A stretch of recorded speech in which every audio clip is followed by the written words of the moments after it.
back again sooner than expected, perhaps. I hope you're as happy to see me as I am happy to see me. Hey, do you want to talk about anime? Like the new ones running right now. I've got a great idea. I'll go on and on for possibly over an hour pontificating every senseless thought that surfaces in my head about the spring 2020 season, and you just sit there and do nothing. How about it? Well, I can't actually hear you respond, so assuming you haven't switched over to Super Auto Pet streams, you must agree. What do you think, we start with sports? Yeah, you love it when we talk about sports shows. I bet you'll never guess how this one goes. Stop me if you've heard this before. Oh, what? You can't literally stop me because it's a pre-rendered video? Anyway, Love All Play is the most original, interesting, and well put together sports anime in history, and by that I mean, it's somewhere between competently made and literally the same shit I talked about last season with Futsal Boys. We got Ryo Mizushima, a middle school badminton player who nobody gives a shit about because he's only okay at badminton. This tanks his motivation as a badminton lover, and he thinks he might do something else in school going forward, like math, I think it was, but I actually refused to scroll around the episode trying to fact check this for you. This doesn't last long though. Well, actually it lasts pretty much the whole first episode and drags on for fucking ever, and I end up somehow genuinely missing Futsal Boys because it at least got to the fucking dull point. But like somewhere in the middle of Ryo unsurely moping about his future, the coach of a prestigious high school badminton team calls him into his office and, not joking, says, "You've got a nice strong pair of legs on you."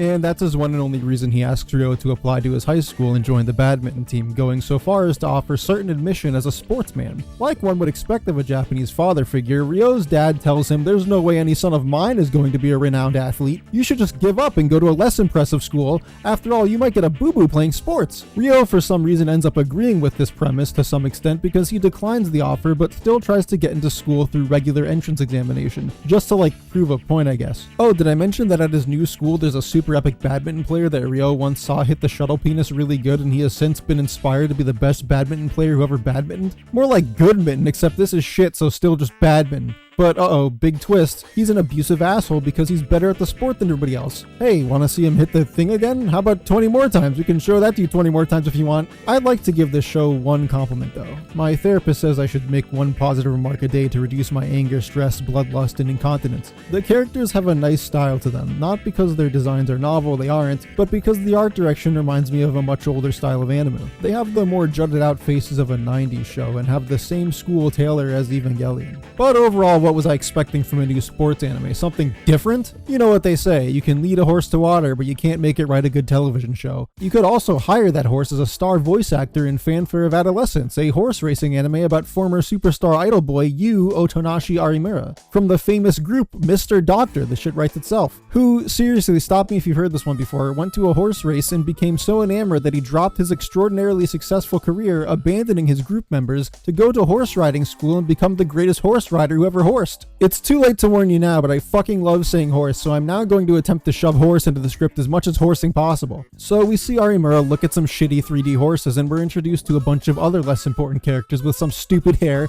and less interesting aesthetics than Love All Play's dumb cast. One of the lead horse guys asks if Arimura went through the back entrance of the school to arrive, finding that he was the only one to do so, which is some kind of prophecy for seeing a sparkly magical unicorn and probably becoming the horse master. Something something My Little Pony magical horse rainbow, I swear I had something for this. The redhead student, symbolic of his hot-headedness, a totally wacky and clever idea that I've never seen anywhere, says Arimura is going to drop out soon enough because he's obviously not serious about being a horse racist racer because he's some fancy rich idol. Somewhere we watch a scene entirely focused on some electricians ominously heading in to do their jobs, which led me to believe they might be horse terrorists, dead set on infiltrating all horse facilities and committing horse genocide. Instead, it's a bungling indication of what will happen to prevent Arimura and Red Hair from fist fighting as they are interrupted by the fucking cherry picker literally falling over, probably killing the workers, onto the horse stable, causing the horses to horse the fuck out and horse off down the street. Red Hair is instantly incapable of doing anything to catch one of the immediately calm, grazing horses as he watches Arimura sneeze and scare them off again. Arimura, in an attempt to prove he is indeed not here to fuck around, opens his arms, embracing suicide as a horse prepares to trample him. He's stopped homoerotically by Discount Bin's Straw Hat Luffy, who then shares a horseback with Arimura to follow the rampaging horses. They perform several unnecessarily risky stunts, like jumping over the rest of the group with the horse before Arimura unlocks his special move, Horse Vision. 2,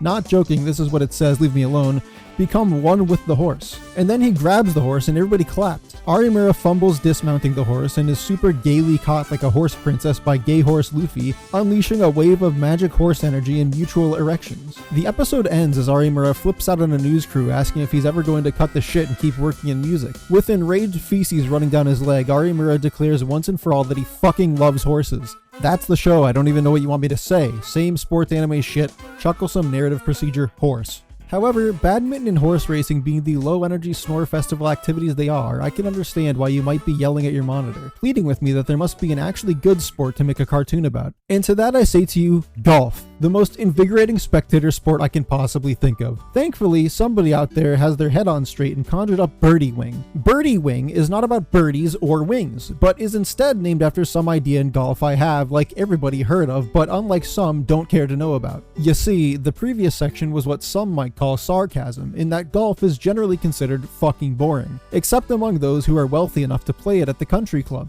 It is unwise to anger those adept in a sport requiring accelerated swings of metal clubs, however, so allow me this addendum to that statement. JK. Phew, close one. Birdie Wing is about super duper extreme golfer Eve, known as the Rainbow Bullet, and her hype girl Lily Lipman. While Eve is the greatest ball basher in the galaxy, she loves not the sport. To her, it's just hitting balls for money, as she puts it. Money being the thing she truly seeks in order to protect a found family of illegal immigrants, mostly orphans, who are constantly being hounded by imminent harm and or deportation by fat, corrupt, willing to be bribed officers of the law. To this end, Eve freelances as a professional golfer by equipping a Halloween mask and pretending to be actual professional golfers, raising their fraudulent fame and fortune in their stead in exchange for dollary dues. However, some connotatively ugly bad actors take it upon themselves to attempt scamming the underground champion by then, putting on their own costume and then, betting money on beating her at her own game, except why the fuck would you do that if you hired her to play for you in the first place? How the hell could you possibly expect to beat her after embarrassing yourself willingly? Anyway, the process of trouncing vindictively shamed challengers is where the stops are pulled out, and Birdie Wing realizes that it is in fact a cartoon and can defy reality without repercussion, and begins to remind me of a cheap Skate the Infinity, when Eve makes a shot by aiming the ball between the cars of a moving train and, learning from Mario Golf, bounces it off a rake to make an otherwise impossible hole. Despite the fact that this is clearly the most fun and anomalous sports anime of the season so far, it still lacks something for me. Simply being better than shit, after all, is akin to the old selling point, not a serial killer. The characters are by no means poorly designed. They each stand out in their own distinct fashion visually and even a little bit narratively. Lily, for instance, has a childlike admiration for Eve and demonstrates this by gloating on her behalf and making unnecessary wagers against opponents, notably her Gundam collection. Eve carries the typical stoicism of a hardened player, jaded to the point where her single-minded convictions are all there is left, carrying deeply underneath the veneer. And I can't say I expect a sports anime to come at me with the mysterious protect a group of foreign nationals motivation. And I can't bring myself to speak vitriolically about a show where the best technique available to the main character is smack the ball so hard it destroys a tree to find its destination. But Birdie Wing dared to try and make its central focus, golf, interesting, and goddammit it just isn't. See, with skateboard racing, there's some energy to get behind while watching. It's fast, it requires your whole body to navigate skillfully, although I'm sure golf does too, but it's way less visible. And there is a huge risk of injury, while giving a goal anybody with half a brain can understand. Get to the finish line first. But when you watch golf, no matter how you dress it up, it's still just a player thoughtfully standing around wiggling their ass just right so they can make a single swing toward a distant, barely visible hole in the floor with a bunch of extra rules that only make the barrier stronger the less you know about them.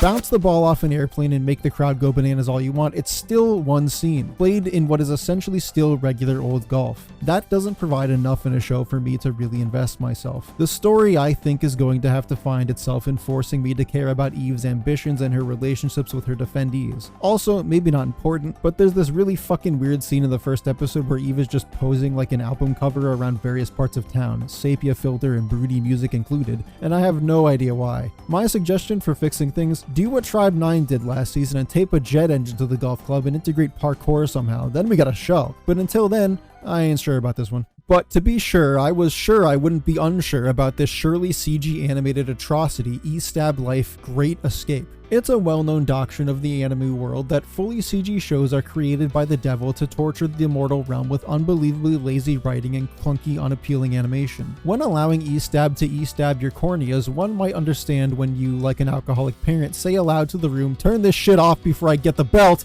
While the character designs themselves are not grotesque, cute you might even think, this show does little to differentiate itself from the likes of Rusted Armors in animation quality, albeit not a serial killer. The premise isn't too complex. It's about a group of undercover schoolgirls, some of which are not human, and one of which is literally a dog person who can't even fucking speak because they're a dog, who live and work in future Japan where humans are sanctioned off into walled communities governed by authoritarian AI, where escape is unlawful and punished by bullet. Our heroes are extractors, vigilantes who accept civilian requests to illegally pass borders to find life anew in another cluster where I guess they don't get murdered for being in the wrong place. Question it beyond this and your brain will start to bubble as if prepped on a stovetop because it in no fucking way makes sense, even in the slightest. For instance, the AI rule the city, right? But people broadcast publicly their desire to escape by doing a funny little jig on YouTube, an unbreakable code for "please get me the fuck out of here." Then, in response, the girls use their smartphones that the AI somehow have no way of intercepting to communicate their plans. Then, when they get this teacher out of town by shooting their way through the streets, unmasked I might add, the undyingly optimistic one uses an unfathomably long zip line to push him into another city. I left that first episode confused and under the impression that this was total dog shit. Thought out with as little attention as humanly possible. But then episode 2 happens, and I realize something. It all begins to click. Estab fooled me. It got me hook, line, and sinker. I was so cloyed with expectations about how CG shows handle things that I was blind. This is a comedy, not even accidentally, and unless I'm on bath salts right now, this shit is actually trying to be funny. It is a parody of the nonsense that awaits you in its contemporaries, and when you look at how it's tagged on English sites, all you find is sci-fi, motherfucker. This is not just sci-fi. Episode 2 has us follow the girls in their mission to smuggle the hardened elderly boss of the local Yakuza because he, get this, wants to start over as a magical girl. He proceeds to talk about this passion, giddy as an infant, in the funniest moment of clarity I've experienced for some time. When this archetype suddenly turns to look at this girl and shifts his voice to that of genuine excitement for Sailor Moon fashion, I slap myself for not realizing sooner that this is actually the best show of the season and I've only talked about 3 others. It all makes sense. The characters with their absurd proclivity for monotony, their over-the-top backstories about no longer being part of that world. I've moved on. Don't call me that name anymore. The title of Gun Wizard resulting in a single bullet disarming an entire surrounding squadron. And the final nail in my dumbass head. The Yakuza boss is sent away to escape by being shot out of a fucking cannon. Nobody ever wanted this show to be serious. It's supposed to be bullshit. The escape methods appear to just get more and more ridiculous. What's next? They walk by the robot guards with a sheet over the escapee saying it's just cargo, nothing to worry about. The robots get scared because they're told the guy in a sheet is a ghost, perhaps. Maybe they just pull an Idiocracy and say, actually, I'm supposed to be getting out of prison today. I'm in the wrong line, I think. Oh, I know. They jump on a really big seesaw that flings their client into the stratosphere. No, hold on, I got another one. Dress up the guy in cardboard boxes and say he's also a robot. Tell them to flap their arms real fast and fly out of the city. Nah, man, this show's epic. And I pray that there are other people out there talking about this show like it's meant to be taken seriously, because complaining on that level would be almost as funny as the show itself. Guys, it's just pretending to be stupid. And there I was, almost stupid enough to fall for it. I've got your number, Estab. I'm an intellectual, you see. Good times.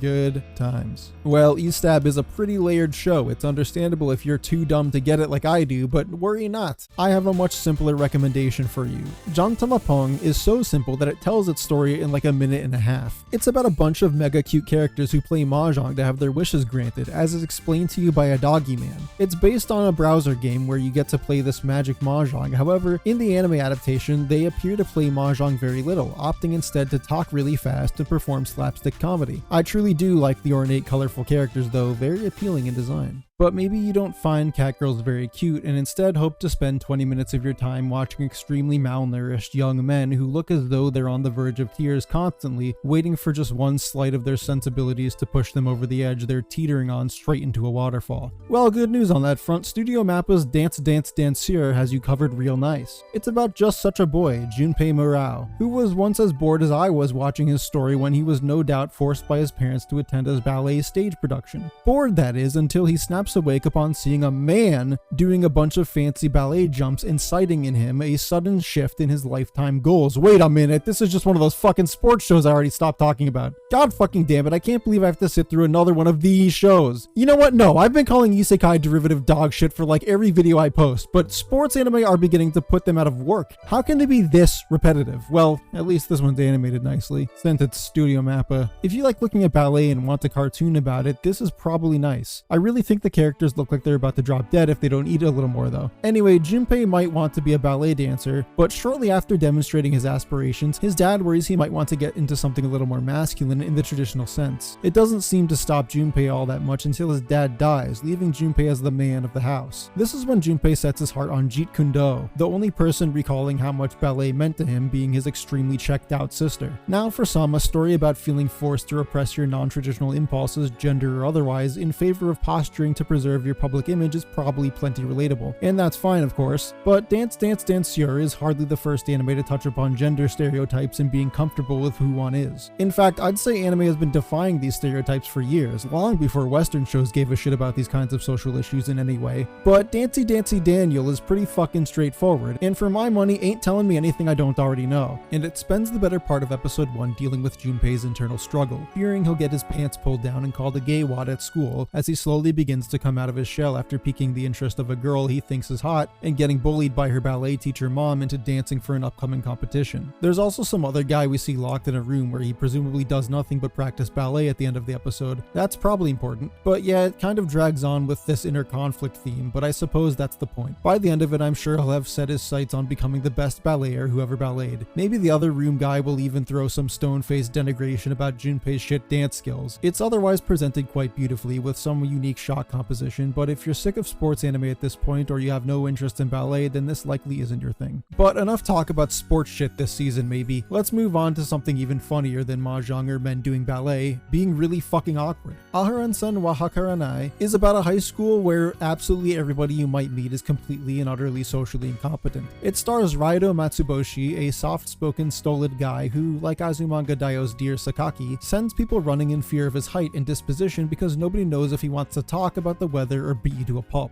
Unfortunately for him, his one goal is to make nice with his desk neighbor day one of high school in an attempt to alleviate some of these misconceptions and the loneliness that accompanies them. That neighbor is Reina Aharen, a very small and cooperative girl who definitely isn't Kana Kamui. While she looks like Kana pretending to be a normal high schooler and even ends up behaving in many of the same enchantingly endearing ways, she wasn't always like this. When Raido first seeks contact, he's met with the silent treatment, or at least he believes he is, until Aharen is revealed to be almost inaudibly taciturn after she essentially whispers in Raido's face something about forgetting her textbook. And while Aharen maintains this quiet nature, she slowly becomes more discernible as their relationship develops, in part because it'd be fucking obnoxious if every conveyance between the two was a hurdle. Also, she talks like Kana. Anyway, it's around this time that it occurred to me that this isn't implicitly a romance as one might think at a glance, although I'm sure one could imagine such an implication without much trouble, instead choosing a very wholesome slice of life zany comedy approach. Episodes then follow their daily school life full of jokes about their pitiable communication abilities and the situations they find themselves in, often resulting from said ineptitude. We learn early on that Aharen prefers relationships where she can be comforting to others, but more prominently friendships where personal space is thrown out altogether, this clinginess being her reason for her discomfort with being outspoken, fearing echoes of her past dismantled friendships. This ties her motivations for friendship and openness to Raido's similar travails of being misunderstood. We also meet one of Aharen's only lasting childhood friends, Mitsuki Oshiro, a girl with the figure of an Amazon and the emotional capacity of a literal baby. Like our leads, Mitsuki fears conflict so much that her go-to response to any potential threat is to either scream, cry, and assume she's about to be punched, or shiver like a cold wild animal from a distance, observing the source of her anxiety from afar. Basically, nobody knows how to do anything and it's funny. Aharen-san was a surprise hit for me because I totally conjectured that it was going to be some boring romance with a tall, handsome dude and a baby-faced girl, but it turned out to be a slice of life about those archetypes, and it's actually great. The circumstances and contributing gags are just what one would hope for in a consistent comedy anime that gives its characters enough breathing room for their personalities and jokes to remain energetic without exhausting their use within the first couple bouts. It's funny, pure, and fresh. Gonna be hard to top. Also, we get to see Aharen riding a giant fidget spinner, which is just the sort of cringe I need for something to sit comfortably in my soul without becoming unironically ironic, like my love for Five Nights at Freddy's role players. Actually, go ahead and pretend I didn't say that, it's too difficult to explain in words. Moving on, let's see, aoashi. This is another fucking sports anime. How many is that now? 5? We really are being inundated with it this season. Alright, well, regardless of quality, I'm gonna have to make this fast. This isn't just a sports review show. The show's just going to have to live with being this far into the video and losing some recognition. That being said, aoashi is a soccer anime that's like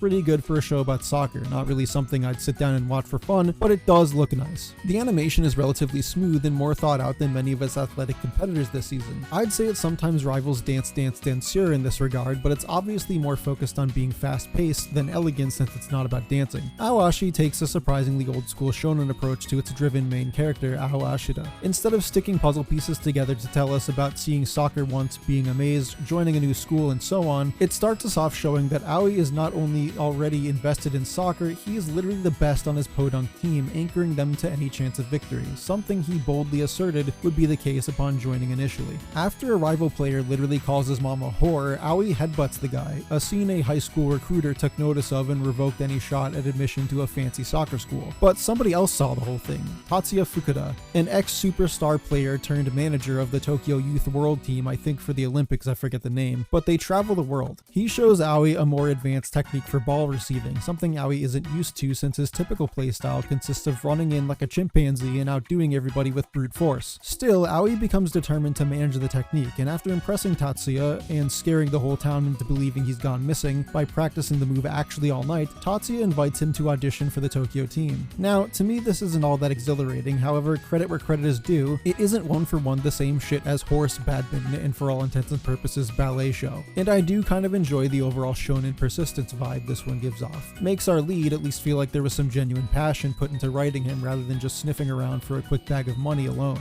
I didn't watch more, I couldn't stomach more sport ball at this point, but I imagine next he does tryouts in Tokyo, most likely gets in, and then if we're lucky we may even see him travel to other countries with his new team to compete. I don't know, find out if you want. This and Birdie Wing are my picks for this season's ball shows, and horse because funny. Bad but funny. Anyway, fuck this, I need something I can hopefully get behind. That something is Deaimon, Recipe for Happiness, a slower paced seinen falling somewhere in the category of dad and daughter story. It's a rather interweaving tale that seems to be exploring every prominent character, but it is in no way difficult to follow and enjoy. Our dad character is the 30-something-year-old son of a wagashi shop owner, Nagomu Irino, who ran off to pursue music after believing he would be of no use to the family business. After 10 years, his music career has fallen apart. Not shocking considering the idea behind it was a band of guys wearing giant chestnut hats, but upon hearing that his old man might be sick, he returns home to help out. It's at this point that he finds that his father has already recovered from his swollen anus and has even chosen a probable successor to the shop, 10-year-old orphan Itsuka Yukihira, whose parents abandoned her, the dad, in the pursuit of, coincidentally, music. Due to her justified fear of abandonment, Itsuka works tirelessly around the shop while Nogomu's parents try to keep up as surrogate guidance. Now that Nogomu is back, however, he's asked to try and take their place as somebody Itsuka can rely on, a notion Itsuka does not take kindly to, seeing Nogomu as a deadbeat and likely analogous with her shithead dad. But Nogomu didn't become a musician to leave his family, quite the opposite. He loves wagashi craftsmanship.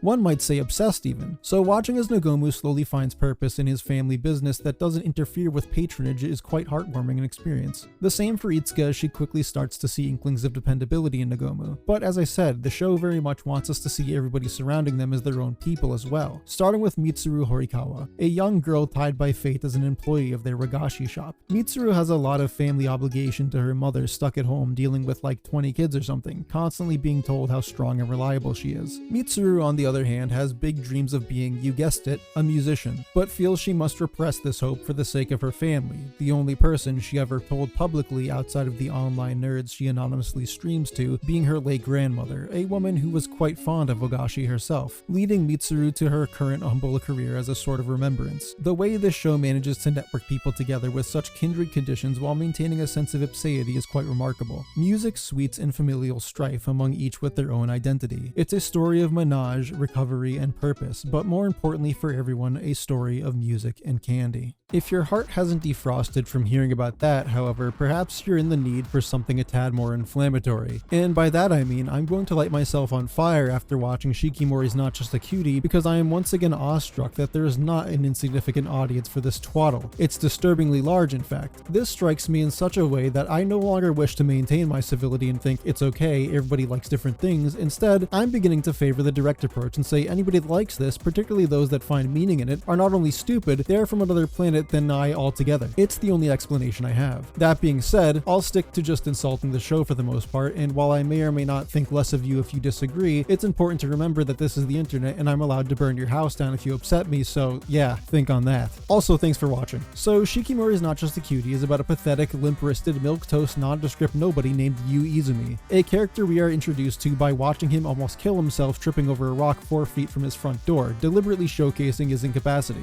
This worthless blank slate of a man is the lucky boyfriend of beautiful, very popular, and proficient Michon Shikimori, the girl who is not just a cutie. She spends much of her time preventing God's active disapproval of their relationship by stopping the hordes of projectiles continually aimed at his smooth-brained head, including, but not limited to, newspaper, which is apparently enough to justify stopping their walk and asking if poor Yu is okay. When Shikimori is not doing this, she occupies her days doing nothing but thinking of Yu. Every piece of her character, internal conflict, and outward behavior directed at not only appeasing his needs, but even attempting to impress him with both her skill and feminine allure. The show graciously writes in a couple of background nobodies to ask all the important questions, like why on God's green earth is this woman so fucking in love with such a self-insert piece of shit when there's literally anybody else with an ounce of character right there in the same room. This is then addressed by Shikimori not only getting angry on Yu's behalf, feeling that his dignity has been stepped on, she also asks not once but twice if poor little baby boy Yu is feeling insecure in his masculinity, and assuring Yu at all times that Shikimori is, without a doubt, his perfect, loyal, one and only IRL anime waifu cosplay girlfriend, who is definitely not fucking anybody else. When the show isn't giving its all to push me out of a multiple story window head first, it's giving some screen time to some bullshit cast of supporting characters like Shikimori's supportive, too invested in her disgusting relationship friends, this one being the actual cute one of the show if you have any taste, primarily because she's soft-spoken and seems as checked out of this friend group emotionally as I would be given the same lot in life. Then there's Gary motherfucking Oak, except he's not because he's just Yu's cooler friend who isn't a funny asshole like Gary, and I do mean to say the show would be a fuck ton better if it was just about this guy constantly getting the better of Yu, mocking and harassing him like Gary does to Ash, and possibly, if we really want to push boundaries, cucking him because fuck this piece of shit, tasteless, shiftless, unadorned, embarrassing, coward, wish-fulfilling, fetid, putrid, grotesque waste of my time, and most especially, best waifu of the season, you say? I'd rather cut my dick off.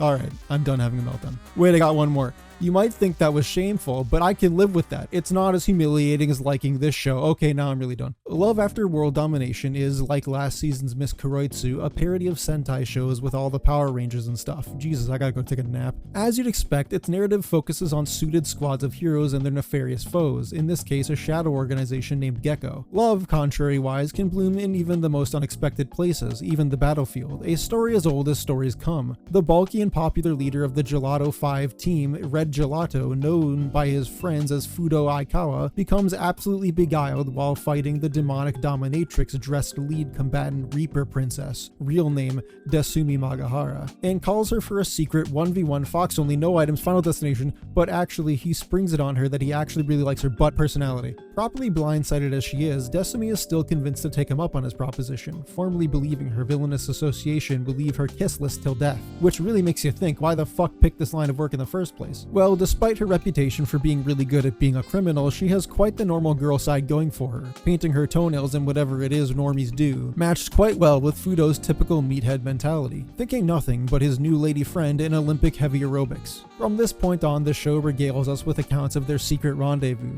their relationship far too taboo in the workplace to be displayed openly, at least for now. If it's not apparent from my description alone, this is told with a tone of cutesy comedy for the most part, tossed in with some minor character growth as they navigate what is so obviously their first flirtatious stint. We also get tidbits of information about their co-workers, such as the older sister type alcoholic, who I'd like to hang out with if I didn't think I'd sweat all over myself and shit a brick speaking to somebody with her seductive confidence only to be laughed out of the room and then let this catastrophizing line of thought prevent me from ever trying, serving as a tipster of sorts for Fudo's illiteracy. It's a pleasant series lightheartedly monkeying around with Romeo and Juliet's execution, except Romeo is the Red Ranger and probably dies at the end. Nothing incredible or anything, but you could certainly do worse for yourself looking for some third-person love. Even simpler than that is Wit Studios' short-form original Onipan, a comedy focused on 3 Oni girls who just transferred from their homeland Onigashima to integrate into human society explicitly to give the Oni race a better name among common folk. In the world of Onipan, Oni have already essentially been accepted by people in most metropolitan regions, no longer the bloodthirsty demons of myth we were all told of, save for the more suburban and rural areas, our girls' main place of interest. Since Oni in this show are essentially just islanders with pointy ears and small horns, it doesn't take much convincing for most people to think they're just fine. The impact they make progressed via good deeds like running across town with some slick animation backdropped by a PlayStation 2 universe in order to retrieve a little girl's teddy bear thing.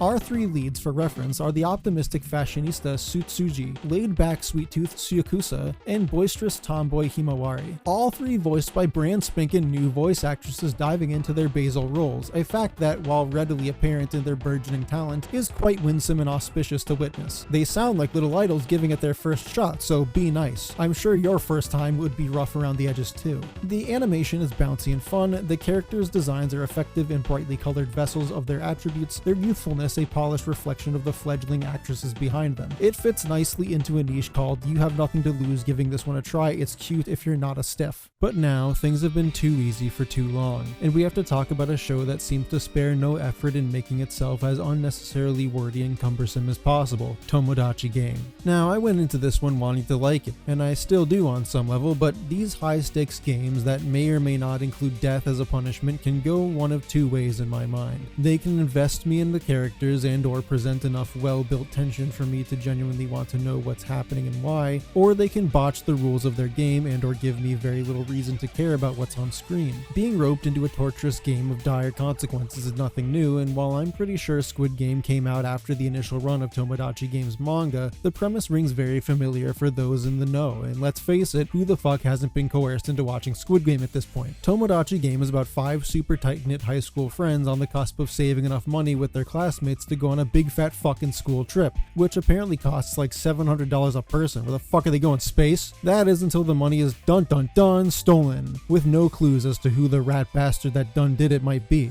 Later that night, our clique of incredibly close friends meets up in front of the school, each under the impression that another called them together via snail mail. As the realization that this is not the case kicks in, they are aggressively kidnapped in the streets, nobody seeing it I guess, and they wake up in an unknown building where Balloon Boy from Five Nights at Freddy's, I should not have referenced this game twice in the same video, tells them that one among them is in massive fucking debt and has discreetly pulled the group into this game to solve the problem. I'd rather not get too into the details of this because the rules of each game, among other things presented in the show, are subtitles I'm reading translated from Japanese, where the rules are rapidly and half-assedly explained while 60% of the exposition required to fully understand them is flashed on screen as a paragraph of text for approximately 3 seconds. They do this so frequently, alongside the rules themselves already being kind of convoluted, that by the end of the show I'm completely out to lunch and ready to bang a hammer into my own skull. But just know that the basic point is that entering the game puts you into debt but offers the chance to come out in the green, where you can either help pay off the overall debt or I guess take money for yourself. On top of that, once the besties agree to do the game because a real friend would help whoever it is they didn't ask, it becomes clear as day that each game is specifically designed to make them doubt one another and angled at making it easy, if not necessary, to fuck somebody over in the end, with the puppet from Saw throwing in the all-important advice, "You must trust your friends to get out." They do not trust their friends, and almost immediately begin to cannibalize each other and lose every ounce of faith that some or all of them are there with good intentions. Then in episode 2, we learn that everybody in the group wants to fuck each other and has been holding unspoken resentment about it, indicating to us that they are, in fact, a terrible group of friends with not a glimmer of maturity when it comes to communicating their thoughts and feelings. I believe this means, again, one of 2 things: that the show did a piss poor job giving me reason to believe that their friendship is meaningful or that I should care, something they seem to be doing through ongoing flashbacks that give a too little too late impression. It would be wiser to pace yourself before throwing us into the high stakes game, my go-to example of this sort of relationship / anxiety building done incredibly, which I would like to make an entire video on someday, being Higurashi no Nakukoro ni, or that the entire point is to tell me that they weren't very good friends to begin with and their high school life was not conducive enough to scratch beyond the surface of sincere camaraderie, giving them a middling illusion of contentment in their relationships without ever truly putting it to the test in any capacity, which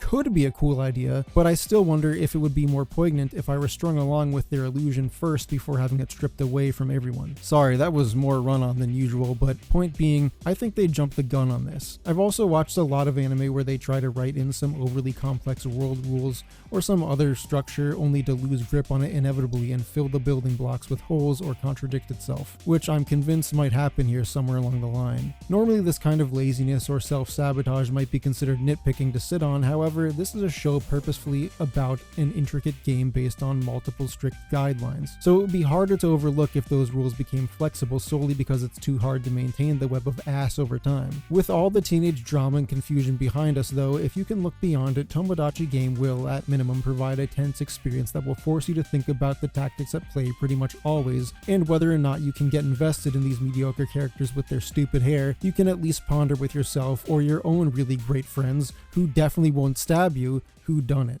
And now that I'm exhausted from trying to explain that comedy of frustration, let's move on to something simple again. Healer Girl, while appearing to me as a fever dream by the time I'm done with Tomodachi Game, is just what we need. It's a very vibrant and adorable series populated by charming, soft-edge, and playful magical girls who, instead of transforming, use magic singing to cure what ails you. We follow 3 apprentice healers through their musical journey to obtain a medical doctorate in melodic vocology. They are promising upstart and kind-heartedly anxious Kana Fuji, mischievous, comforting, and soft-spoken Hibiki Morishima, and the ever-diligent Reimi Itsushiro, whose dream of becoming a healer of her mentor's preeminence has resulted in her behavior shifting to the obsessive, coming in her pants at not only her mentor's name, her mentor's cat as well. Pray for him. We observe their day-to-day practices, goofing off of course included, and see their tribulations as newcomers to medicine, such as Kana feeling unsure how she should treat a hurt grandma when she is forbidden to use her magic without guidance, but would feel negligent should the granny drop dead waiting for assistance. Overall, it's a leisure, jolly jaunt with these characters with nothing too jeopardizing going on. I think the girls' dynamic is delighting, with room to expand, and I must say it's a rarity to see an anime that's basically a musical.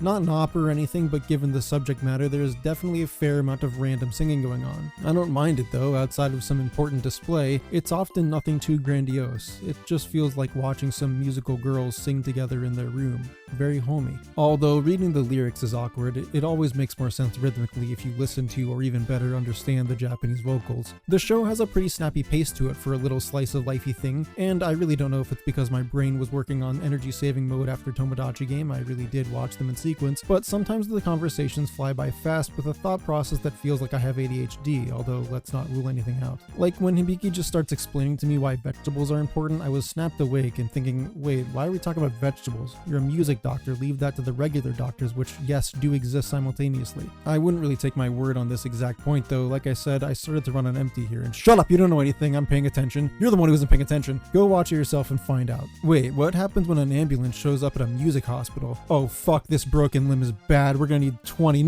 40 cc's of Metallica. Might even need to break out Slipknot. Fuck, the burns are deep. Nurse, get me Coldplay stat. The damage from the fall is severe. We're going to need the 18th track on the Cars 2 OST and the entire Shrek playlist. Sir, the entire playlist? I'm not sure that's going to be good enough. No, Nurse Madonna. I'm saying we need Shrek the musical. My god. Wasn't as slow as I was hoping for.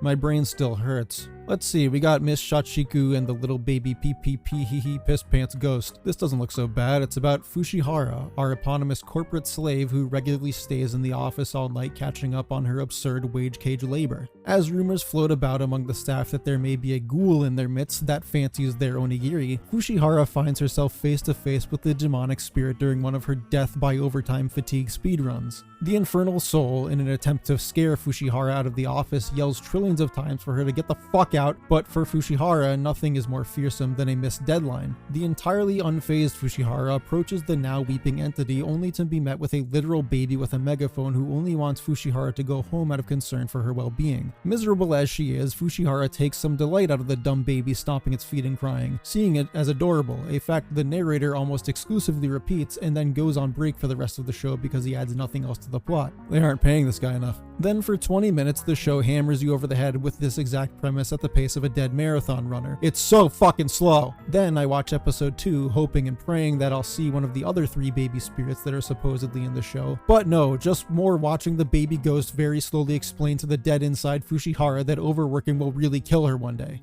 10 p.m. better get that political text in.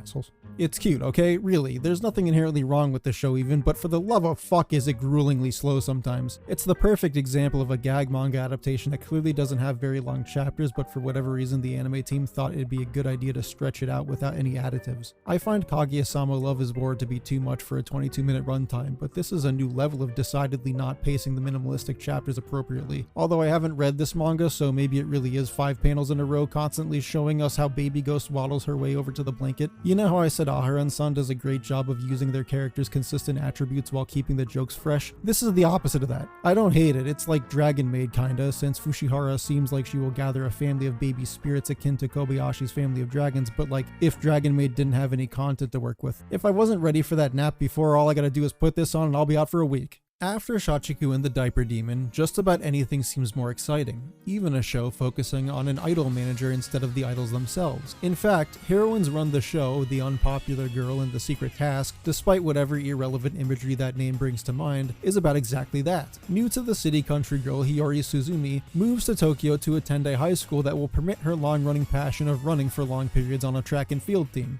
Being the out-of-touch fisherman's daughter she is, she doesn't quite get the hubbub surrounding the two picturesque male idols that everybody else swoons over who happen to share her upcoming class. Furthermore, Hiyori has the good fortune of seeing them act like a couple of jackasses behind the scenes, noticing one of them being talked to by a police officer for God knows what, and both of them squabbling like children outside of class. These two clowns are the literally described as surly Yujiro Somea and the apparently uncomfortable around women blonde boy Aizo Shibasaki. Despite what we're told that they love the stage and singing respectively, these two are some of the worst anime idols I've ever seen. They spend the first 2 episodes doing almost nothing but putting on a facade around everybody to appear as idols, only to drop it around coworkers instantly, bitching about fans talking to them, bitching about competitor idols, bitching about Hiyori who tries to help them relentlessly, not only as a human being, but as the girl who ends up getting a part-time job to support her school life and help her unwealthy mother as their manager in training. Seriously, she can do no right in their eyes, insulting her appearance, complaining that she doesn't do enough, and then complaining that she did something wrong when she goes out of her way. When confronted about why the fuck they're even in school if they hate it so much, it's revealed that they're only doing it because it's part of their contract. They must graduate from a normal school under their company's supervision. They don't get why that is, but it's definitely because they're spoiled pieces of shit who literally view their fans as mindless pigs, and their management hopes this will give them some perspective and gratitude for the people they readily lie to, that they aren't better than everyone simply by existing. I get it, there are definitely people like this out there, I'm sure, and I'm also certain that they're set up this way so we can see them develop into better people with Hiyori's help, but placing the starting point at such an extreme only to deliberately level it out to something that doesn't write as complete fucking asshole isn't all that impressive to me. They lay on the douchey behavior pretty thick. Basically, it's hard to get invested on seeing these idols improve when they're so uninspiring. I mean, it's touched upon in the show a little, but why do they want to be idols? What, they can whine that Hiyori doesn't know what comes with her job, but turn around and throw a fit that the singing job comes with fans? Oh, boo-hoo. People like you for the thing you set out to do. Anyway, insufferable as they are, it's a good thing they aren't the biggest target here, because while it is their story too, our lead is clearly Hiyori on her journey to achieve her goals and to change the world around her for the better. And she's charming overall, the actual idol-esque character of the show. She's naive, well-intentioned, responsible, does have a backbone when it comes down to it, and elated about simple pleasures the city has to offer. She's picked for her job because she doesn't really give a shit about these idol dickwads and is willing to break down and call them shitty when it's the right time. A small tangent, and maybe it just wasn't pronounced in other shows so I haven't really noticed, but it's a small fascination to watch Hiyori go to a lunch line to buy food at school. I'm sure it's not weird at all and most schools do this, but I feel like in anime you almost never see that. Characters always just bring a bento or even forget that they don't have an alternative. If you like idol boys who hate you, and everything else sounds good enough, you'll love this.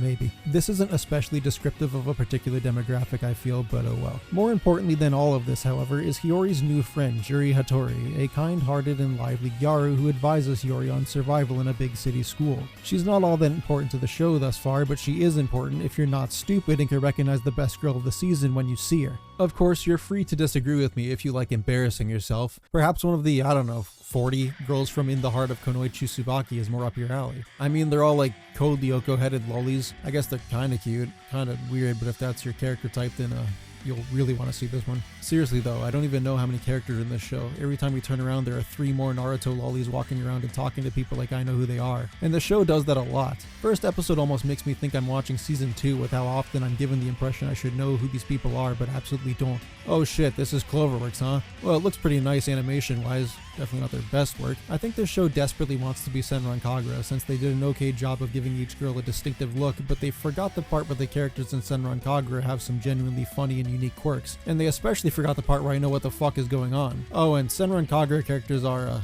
older. By the way, I love Senran Kagura. I think for an ecchi series, it does a really good job of making me love the characters for more than that, and stylistically, they stand out very much in color and fashion. This isn't a Senran Kagura review though, no matter how much I wish it was. Did I mention I don't know what the fuck is going on, by the way? Because I don't. Kunoichi Tsubaki is downright bewildering. I seriously don't know what the fuck it's trying to tell me. I don't even know what to think. So the first episode introduces us to our main Kunoichi Tsubaki, who is the leader of a ninja team, Team Dog, in a group of Kunoichi trainees within a secret ninja village, I guess. Her teammates are the lazy, ever-sleepy, and eternally hungry Asagao, and Tsubaki's starry-eyed, rambunctious, Imoto-type Sazanka. Here in Ninja Girl Town, they are aggressively told stories of the evil men who train on the other side of the mountain, whom they must never make contact with lest they face their gorilla-esque barbarism, malodorous feet, and incredibly vulnerable micro-penises. Descriptors we are told over and over and over again by the 10-year-olds who have nothing better to banter about. 2 things here. I don't know why exactly they aren't supposed to ever look at a man, but it's apparently very important. But 2, why the hell would the leaders even tell the girls about men if they didn't want them to know anything about them? Do you know what happens when you tell a child there's a thing over there they must under no circumstances look for, even though our reasoning for why is insubstantial? They want to go look for it. The entire first episode is about Sazanka wanting to go beat up the evil men to impress Tsubaki, while Tsubaki grapples internally as she puts 2 and 2 together that her puberty and growing tingling in her pants might be connected with these so-called penises. A connection I'm unsure she would have discovered had she not been told what a man was in the first place, leading her to consider defying the rules of the opposite world gay conversion camp she apparently resides. Frankly, this cornerstone topic is fucking bizarre. What's the story about? Is it a story of discovering the difficulty that comes from gender segregation? Is it exploring the theme of sexual and emotional development in a porous bubble? Is it just about a sexually frustrated preteen destined for forbidden romance? What the fuck is this? Apparently, it's a slice of life with some Naruto thrown in, because in episode 2, it's like they forgot what they were writing and spent like 15 minutes never bringing up the incessant subject of men in favor of just ninja training. We watch Team Dog fight Team Bonobo or something. The pink-haired one is a longtime friend with Tsubaki and pretends to be a prodigy but secretly trains all the time. Then they fight. Wow, this is just like the Chunin exam with Neji and Naruto. Eventually they start talking about men a little more, but still mostly focus on Sazanka trying to break out in the middle of a lecture so she can give flowers to Tsubaki, who I'm pretty sure is also in class, so I don't think she thought this plan through. Yeah, pretty sure an AI wrote this show after being fed the scripts for Senran Kagura, Lucky Star, and Boku no Pico. I don't know, leave me alone. Oh boy, I can't wait to eat my popsicle.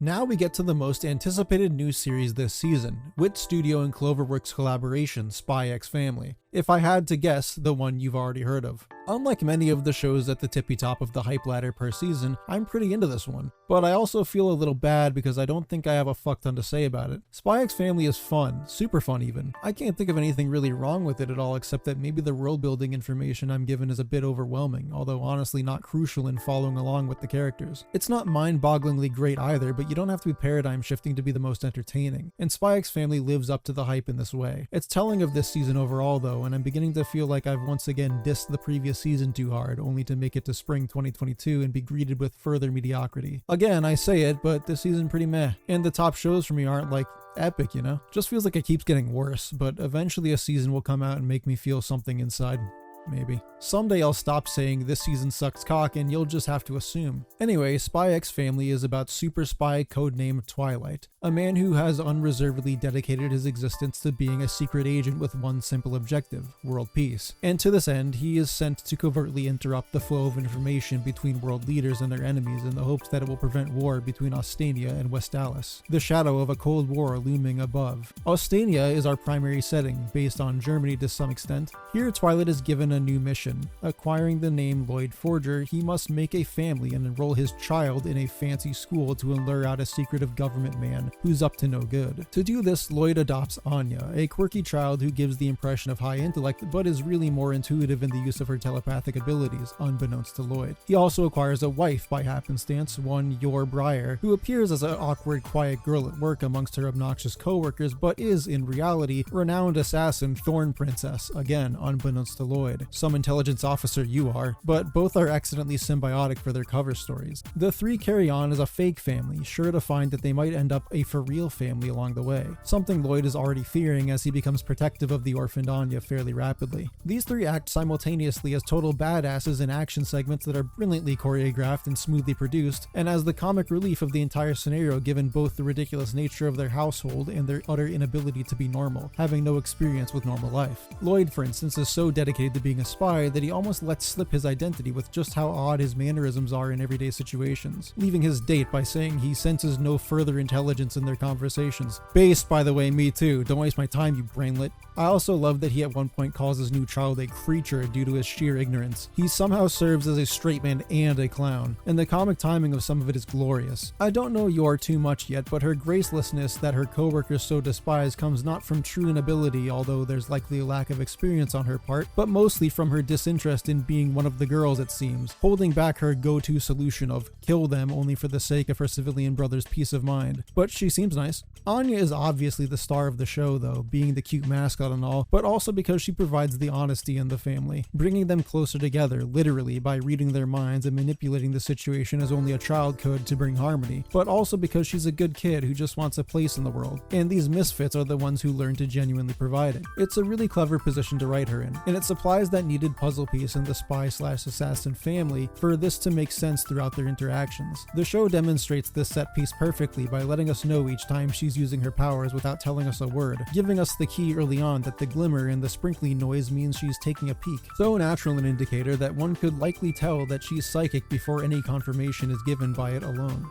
Alright, maybe I had more to say than I thought. Sometimes the seed grows in my head as I'm writing. I'm just dumb like that, but I really do think Anya's telepathy is critical to how this dynamic both functions and amuses. James Bondy jazz accompanies much of the narrative Katina, transforming dynamically to match the little emotions on screen. It's a more than clean creation that's pleasing, expressive, and visually impressive. I'd be disingenuous to actively seek fault in its overall design. There, like the popular show Happy, maybe like good things more often. What, you're still here? What's wrong with you? Don't you have some PewDiePie you need to be watching or something? Well, since you're clearly very bored, I suppose I can tell you about my favorite show this season. Remember when I said I like to use Higurashi as my go-to example for well-done relationship building mixed in with anxiety about it? Frankly, Higurashi no Naku Koroni is my go-to example for a lot of things I expect from an amazing product. It is, without a doubt, one series that is more precious to me than almost any other, and the more you listen to me ramble about anime, or even just writing in general, the more you'll hear me find ways to compare things to Higurashi. Make what you will of that, but it left an immense impression on me and has since been what I consider a benchmark for anime. For the record, I am speaking about the original Higurashi sound novels and in anime terms its adaptation by Studio Dean, not necessarily Sotsu and onward. But I'll mostly stop myself now because this is, once again, not about Higurashi right now, it's about summertime rendering. Just looking at the oddly unsettling and difficult to interpret promotional image for summertime rendering, I was under the impression that I'd want to know more about what its world had to offer, and I wasn't disappointed. There's something eerie about these characters standing around, isolated on what appears to be an entirely vacant island town, giving the impression of a sinister air around them. Their face is stern, and what's this? This young lady is holding a knife, and this guy, he's holding a gun, isn't he? I look at it and I know something happened, something bad. Summertime rendering isn't comparable to Higurashi simply because it has an overarching mystery shrouded in mysticism. It is thematically very similar at first. Both take place in a small, remote town. The enigma revolves around questioning those around you and overcoming distrust, and they both love the use of the cicada motif, quintessential of hotter months in rural Japan, but absolutely perfect when trying to give your setting an uncanniness that only the naturally occurring strangely calming, simultaneously panic-inducing and relentless cicada song can bestow. Shinpei Ajiro jumps awake from a familiar dream on his way now to attend the funeral of his dear childhood friend Ushio Kofune, the tragic victim of the ocean's might when trying to save a child, one life for another.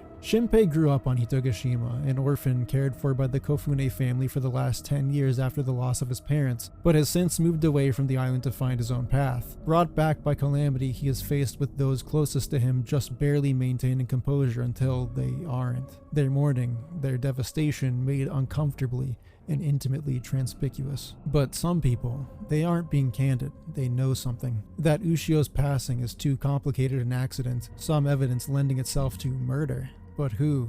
Why and how? People showing up incongruently, families disappearing overnight, a Capgras nightmare of seeing double. We are less alone than we believe on Hitogashima, and their intentions are callous. And finally, when the horror culminates and our fate is all but certain, repeat. Are we even who we think we are?